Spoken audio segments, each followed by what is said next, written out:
Good day mga paps! Shoutout sa lahat ng mga Titan owners dito. Ito nga po pala yung Wuxi Titan 250 F-Pi. Ayan po, wala na ako panig-piniwi pa. Ito na yung share ko sa inyo kung paano ko kinuwang pinarimset ko itong aking Titan 250. Ayan po. Bali, ito po yan ay, ano yan eh, kiyan ko po dyan eh, HPD lens. Yan po. 3.5 po yan. Ang size yan. Ang stock ng Titan naman sa nagaan yan eh. Nasa mga 2.5 inches yung stock ng ano. Tapos mga 3.5 yung likod. So, hindi niya kaya pumakain. Kahit mag-130 pa kayo. Dahil nag-130 na ako dati. Ito, luma namang gulo niyan eh. 120-70. Linipat ko lang dyan sa 3.5 na nagawa na. So, para maipukan nila na ganito. Yung pinaka sagad kaya may ilalagay mo na rimset na SPT sa harap 3.5. Yan. Para maibukan niya talaga. Kung may pinaka standard na bukan ng 120. Kasi kahit ayan 120 ako dati sa mugs ng Titan na stock. Pero hindi niya kahit bukain. Payat pa rin tignan. Pero dito 3.5 ginamit ko. Yan. So yan, di mga diyan eh. Spacer naman ako dyan eh. Kasi spacer nung stock na Titan maliit. So, nung sinalpak yung hub ng Classic 250 F carb type, sinalpak siya. So, palit din ako ng rotor. Yan, various palit din ako. Kasi, Ichi Hogger size yan eh.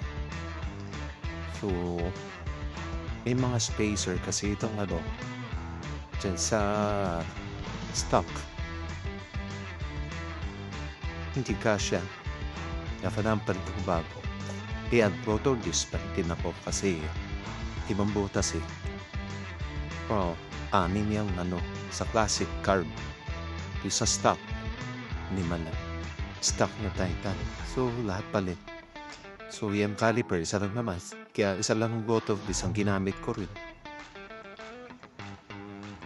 Hindi na. Pakinggan nyo. Ganda na pagkasalpak niya. May spacer siya eh. So, spacer niya medyo mahaba. Pero in-order ko sa Shopee. 6302 red palm size 1. Yung size tong pinlock. Accent bolt. Pasok din naman siya. So, with spacer lang. So, makitid kasi ang flat hub tsaka rear hub ng Classic 250. So, pag sinalpak sa ano, mas malapad ang tinidor ng ano. Ang Titan. So, medyo may space siya. So, kailangan sikipan. So, hindi na magagamit yung twin spacer ng Titan. So, palit tayo na mas mahaba para sumikip sa. Pero okay ito mga gan. May clearance pa.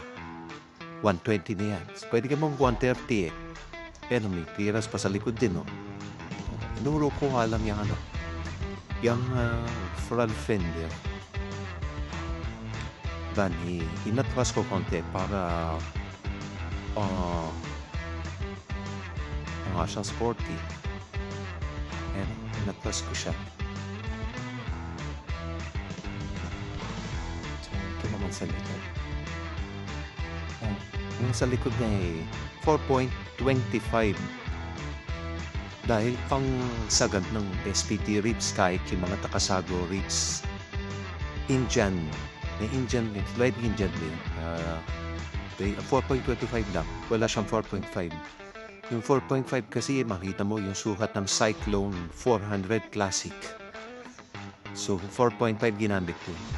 Pero ang tire na ginamit nila doon ay 150 by 70. Sa akin, 150 by 60.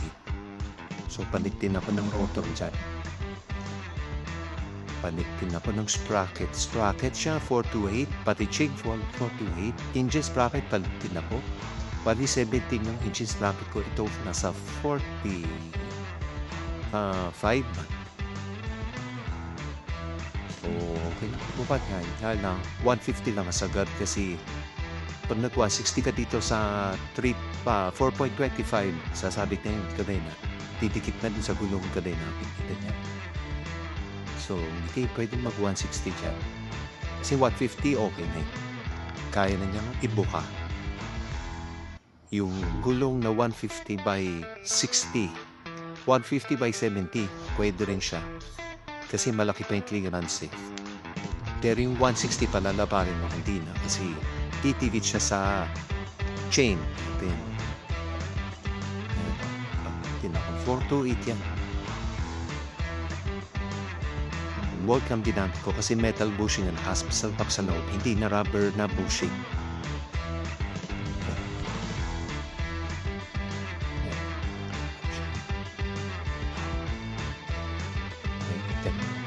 Ang ganda ng dapat niya. Talagang bukang-buka siya. Lalo pag makikita sa personal. Talagang solid yung pagkakaano. Hindi siya yung bukol patayo. Kasi dati, kahit anong magwa 170 tayo, pwede sa stock na mags. Diba? Pero hindi yan kahit palaparin. Ito kasi, yan, proportion yun sa katawan ng Titan, yung 150. Yan. Stock ng Titan na mags, kaya mo mag 170, mag 160, pero mukhang 140. Ito, yun mga siya. Agad na pagkakatayo.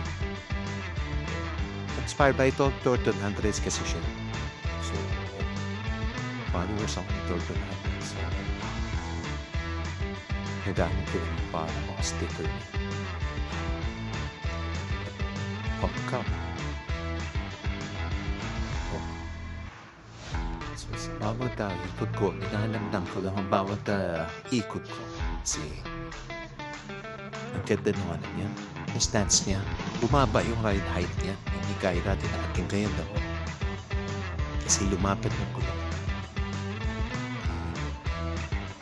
So, Pops. Sana na nakuha ko ng idea. Yun lang. Hanggang sa susunod, share ko na lang sa inyo ulit. Okay.